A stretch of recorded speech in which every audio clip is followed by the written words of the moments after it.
Welcome to the latest remote edition of RPPV News, bringing you stories from across the Mornington Peninsula. I'm Catie Sharp, and our top items for this edition are: Pokies lose out to COVID-19, a tomahawk attack at Rosebud Plaza, Deborah Maher discusses the AGL pipeline with the Shire Mayor, and the surf is back up for locals. Now for the full stories. We go first to Shivani Pillay for the latest on the COVID-19 pandemic and lockdown. Thanks, Katie. As at the Friday, the 4th of September, Victoria had 81 new active cases and 59 deaths were recorded, the highest number since the pandemic started. More than 50 of those deaths are historical, having occurred in July and August and are linked to aged care. Mornington Peninsula dropped to 26 active cases and Frankston to 21, with no active cases, that is, new cases in either region. Premier Daniel Andrews is expected to announce a roadmap looking forward for the easing of stage 4 restrictions on Sunday, the 6th of September. And while the number of staff from Frankston Hospital has climbed to 618 on the 25th of August, DHHS said there had been 37 cases, 21 residents and 16 staff linked to the Village Glen aged care residences in Mornington. The DHHS is also investigating cases linked to TLC Forest Lodge in Frankston. Masks are endangering our wildlife. As well as masks being potential spreaders of the coronavirus, they are also a danger to wildlife. Masks can smother animals and are ingested by animals which sometimes cannot distinguish between plastic and prey. Smaller animals can become entangled in the masks. We are encouraged to use reusable masks and dispose of single-use masks in rubbish bins. And on a happy note, with grand final set for Saturday the 24th of October, consider buying your dad a mask in his favourite footy colours for Father's Day, although you may need a glow-in-the-dark one this year as it is a night match for the first time in history. That's the COVID-19 news. I'm Shivani Pillay. Back to you, Katie. Thank you, Shivani. It has been reported that the current lockdown has saved Peninsula residents some $34 million with the shutdown of poker machines. Savings across Australia have been calculated at $1 billion. While this has provided some relief, there have also been reports of high levels of online gambling. According to the Alliance for Gambling Reform, Australia currently has the highest rate of losses per head in the world. A man charged with attempted murder in Rosebud last week has refused to engage with the magistrate and labelled his hearing a kangaroo court. Jeffrey Cardwell of No Fixed Address allegedly attacked two men with a tomahawk outside the Rosebud Plaza, inflicting upper body injuries and damaging several cars. The men are in the Alfred Hospital in a stable condition. Cardwell is charged with 2 counts of attempted murder, unlawful assault, affray and damage to property. He will face court for a committal mention in November. Nepean MP Chris Brain has involved himself in the October Mornington Peninsula Shire elections in an unconventional way. Councillor Brain, who is not contesting his seat in the upcoming elections, has listed several of his preferred candidates on his Facebook page. Councillor Brain insisted that the post was non-partisan, but according to MP News, some of his campaigning fellow councillors were unimpressed by the move. Other commenters on his Facebook page welcomed what they described as a post made in the spirit of democracy. The Leader has reported on new research which reveals that the number of Frankston residents who have died from accidental overdoses has doubled in the past 10 years. 71 people died between 2014 and 2018, making Frankston the 3rd highest region for unintentional overdoses in Victoria. Overdoses most commonly occur with heroin and benzodiazepines such as diazepam and temazepam. Some 75% of all overdoses are deemed accidental, and men are 3 times more likely to overdose than women. When we return, Mayor Councillor Sam Hearn talks about why the Mornington Peninsula Shire voted against the proposed AGL gas import jetty and pipeline project and branded the environmental effects statement environmentally and economically unsound.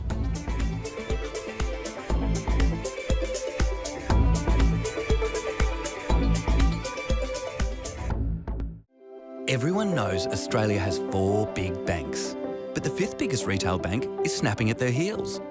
It's a bank that's been around for over 160 years, can be found in over 500 locations nationwide, looks after over 1.8 million customers, and is regularly voted one of the most trusted brands out of all the thousands of brands in Australia.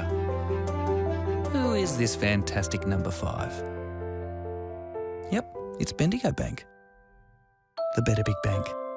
David Bark Appliances in Rosebud, where top brands cost you less. Giving 27 years of trusted local service, David Bark Appliances, more local than the footy. Check the David Bark website, 1263 Point Nepean Road, Rosebud, 5986 5544.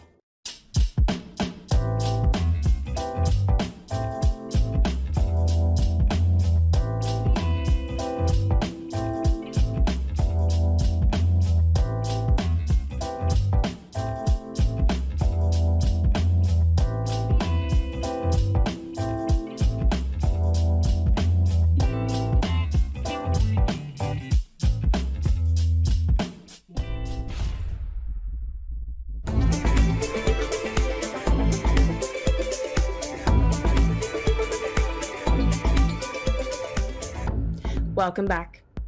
With the backing of local communities and action group Save Western Port, Mornington Peninsula Shire forwarded its submission to the state government opposing the construction of the AGL Crib Point gas import jetty and pipeline project and its accompanying environmental effects statement.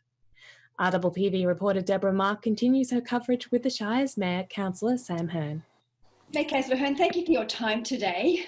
When the local community first heard about the AGL gas import jetty and the pipeline, they opposed it right from the start. Now, that was 2 years ago.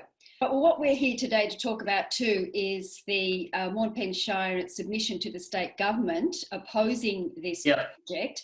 Could you just cover what's in the EES, which is the Environmental Effects Statement, and why it was an unacceptable risk to that area?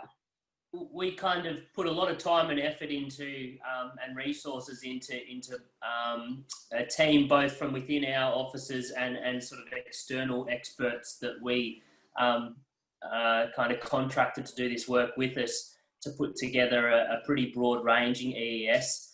Basically, it kind of covers across our main concerns in terms of environmental, ecological impacts, economic questions, and then also kind of broader impacts on the character and amenity for people in that local area. So it ranges in the environmental areas sort of from the broader concerns around the contribution to greenhouse gas emissions and climate change, and the fact that there's a lack of offsets and a lack of really clear planning about how this as a project in the short and medium term actually fits into us becoming carbon neutral as a society. And then locally, in the local kind of environment, concerns around impact on the marine ecology and biodiversity, on the sort of world heritage kind of significant Ramsar wetlands and biosphere, and then also on the land, in the land kind of area,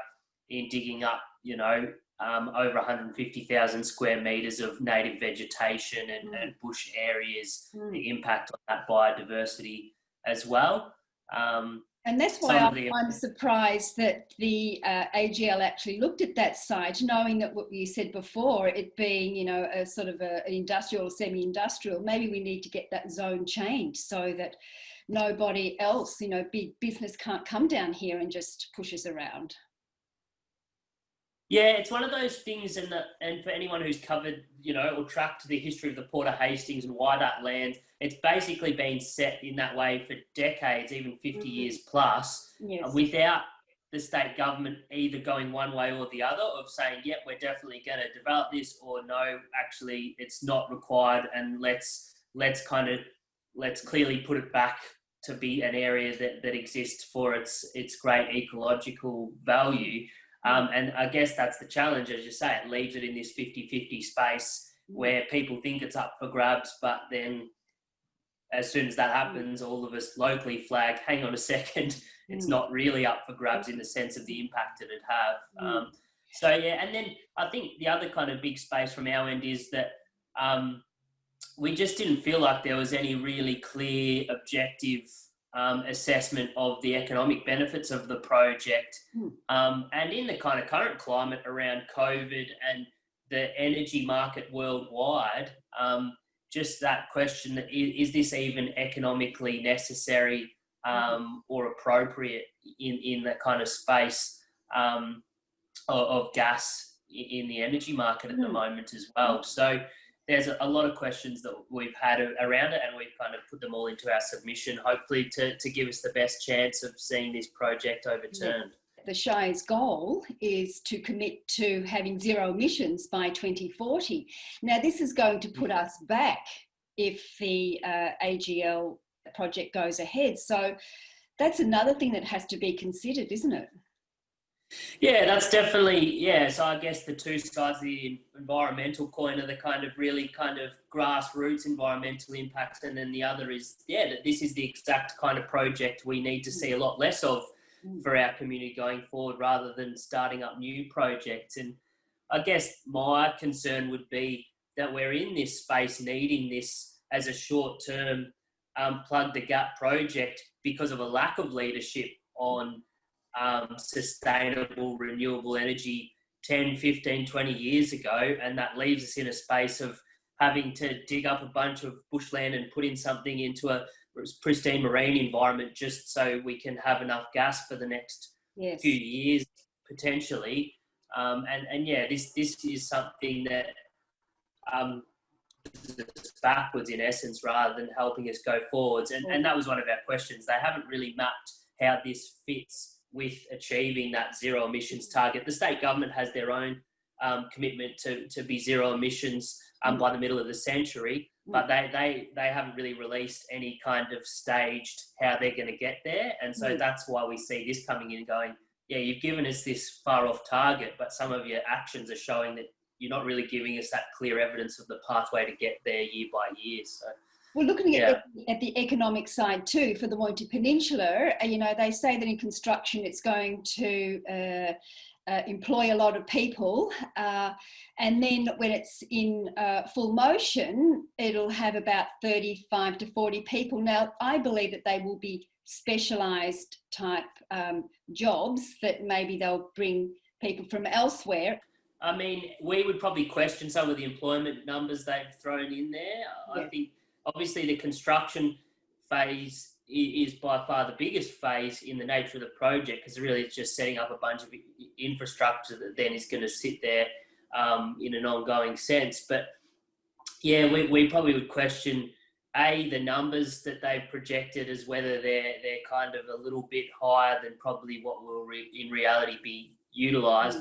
And then B, as you said, the other main thing in terms of trying to bring more jobs to our area, and particularly trying to bring more jobs to places like Hastings that have higher than kind of average unemployment, etc., is that the jobs, as you say, will be for people from outside the area who already have a specialised kind of skill set to come in and out and kind of just monitor and function things. They're not really jobs that fit that bill of really giving a broader boost to our local economy and local communities in that sense. So, and I think that's probably in these kind of controversial projects at times when you see those that have maybe greater support in the community, it tends to be because there is a much more kind of tangible job outcome.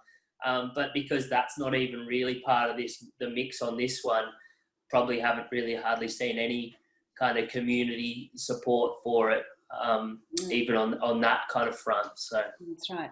Just lastly, Mayor Hearn, with regard to the weight that the Shire has, knowing that you're not in the final decision making, it's up to the state and the federal governments.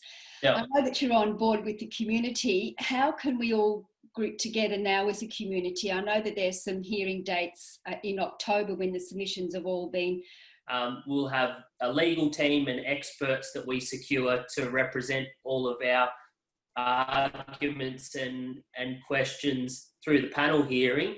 And there's also some community groups that have done a great job in kind of doing that themselves. So I guess in a sense, we'll all be different players on the same team in terms of all being there to present.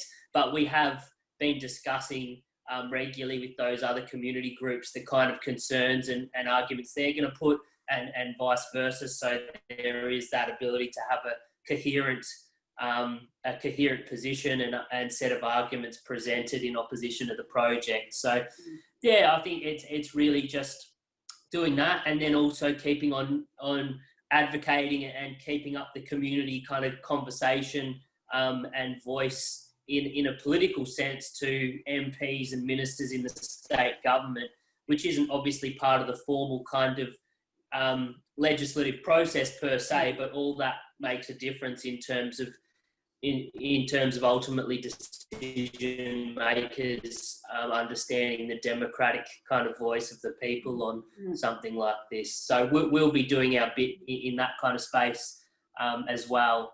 And we hope as the council, because we've taken such a methodical and thorough and researched approach to this, even though we don't have decision-making power, that our submission would carry a lot of weight because of the effort and resource we've put into it to date. So that's probably where we're focusing our efforts at this stage. Good. Look, I appreciate your time today, Mayor Hearn, but more on a personal note, I just want to thank you on behalf of our community down here for such a fantastic job you've done as Mayor this year and the last 4 years that you've been on council. It's been a pleasure to work with you. And I know that you've been a really good supporter and advocate of RPPV FM local radio stations. So thank you again. Thanks, Deborah. No, it's been great. I mean, it's been an incredible honour to serve my community in this way, and probably something I never dreamed I'd have the opportunity to do in my life. So it's been great, albeit being a really challenging year and time. But I think one of the silver linings of that is our community pulling together and being able to be part of the community pulling together across this year. So I'll miss chatting to all of you at 3RPP quite as much, but I'm sure we'll run into each other because I'll still be heavily involved in volunteer leadership and other things locally anyway. So well, look, we wish you well, and you just never know, if you put your hand up again in another couple of years, because you do miss it so much. Yeah, we'll see how we go. I don't know if I'll be bored or what, but we'll see. Terrific. Well, look, you have a fantastic rest of the day. Mayor Councillor Sam Hearn, thank you so much. Thank you, Deborah, for that report. Mornington Peninsula Shire has unanimously adopted its single-use plastic policy and Beyond Zero Waste Strategy 2030. Part of its commitment to sending zero waste directly to landfill by 2030, the ambitious 10-year plan has a number of key actions, including more recycling bins in public spaces, enabling households to add food waste to their green waste bins, rebates on reusable nappies, and community drop-off hubs for textiles and small electrical items. Residual waste will be sent to an alternative waste treatment facility to be turned into energy. The strategy also phases out single-use plastics in council offices, schools, sporting clubs, events and Shire-managed land. A Mount Eliza man has been awarded a medal for acts of bravery in hazardous circumstances by the Governor-General. In 2016, at great personal risk, Joshua Downs protected a man trapped in a burning truck, arranging locals to fetch water and keep the flames away from the driver whose legs were pinned under the dashboard. Mr. Downs was at one point thrown back by an explosion, but he climbed into the cabin and stayed with the driver until emergency services arrived. MP News reported the Governor-General as saying these deeds and selflessness were inspirational. HMAS Cerberus Flinders Naval Depot celebrated its 100th anniversary earlier this week. The Chief of Navy Australia tweeted the news, calling the depot the cradle of the Australian Navy. The depot continues to train Navy, Australian Army and Royal Australian Air Force personnel. HMAS Cerberus's centenary open day was scheduled for October the 31st, but has been postponed until further notice. And Crib Point Community House's annual free high tea for seniors will go ahead this year, albeit in a lockdown-friendly format. On Monday, the 12th of October, the house will host a virtual high tea. Goodie bags with tea and coffee sachets, biscuits, cakes and surprise treats can be collected the week before, and then guests can dial in to see each other at 10:30 on the day. Contact the community house directly for a goodie bag and a link. Now we go to Alana with the coming week's weather report. Hi there, it's Alana here with your RPPV 7-day weather forecast for the Mornington Peninsula. I was just about to tackle a banana bread recipe, but you didn't come here for a cooking show. Tomorrow, Friday the 4th of September, it's looking like we'll have a top of 16 degrees. We're going to have a beautifully sunny morning, and there's only a slight chance of showers in the evening and afternoon as well. But on Saturday, we'll drop down to a low of 9 degrees before we climb to a top of 16. It will be a partly cloudy start to the day, and you can expect a 60% chance of showers, most likely in the evening. On Sunday for Father's Day, it's looking like we're in for a treat of a beautiful sunny day. You can expect a top of 19 degrees and sunshine throughout the whole day. So it's perfect to get outside for that 1 hour of exercise. On Monday though, it's looking like it's going to be exceptionally windy. We'll have a top of 21 degrees and you can expect a partly cloudy start to the day, but into the afternoon you can expect northerly gusts of up to 50 kilometres an hour. So make sure you stay wary of those. On Tuesday, it's looking like that wind will bring in some showers. We have a medium chance of showers in the morning. You can expect a top of 19 degrees before the wind does ease into the afternoon and into the evening. On Wednesday, the 9th of September, you can expect a top of 14 degrees. We will have a partly cloudy start to the day and only a slight chance of showers. And we'll have some southeasterly gusts of up to 20 kilometres an hour in the afternoon. So I'll be staying inside and mastering my banana bread recipe, and I hope you're all staying safe and staying indoors as well. We've just got 1 and a bit more weeks to go with all of this lockdown. So hang in there and we'll see each other on the other side. Bye! Exciting news for our surf guru, Maz and Co. Surfing has been given the go-ahead during Stage 4 lockdown. The DHHS has cleared confusion and confirmed it can be done with the usual lockdown provisions. You must be within 5 kilometres of your home, you can only be out there for an hour, and no hanging out chatting with mates in the car park afterwards. Keep your distance from people and carry a mask for the trip to and from the surf. And that's all from our team here at RPPV News, serving the community with stories that matter to you. Remember, if you go outside for one of the 4 essential reasons, wear a mask. If you're feeling at all unwell, get tested and stay at home until your results are back. Keep watching and tell your friends. Bringing you the news from coast to coast across the Mornington Peninsula, I'm Catie Sharp. See you for the next edition.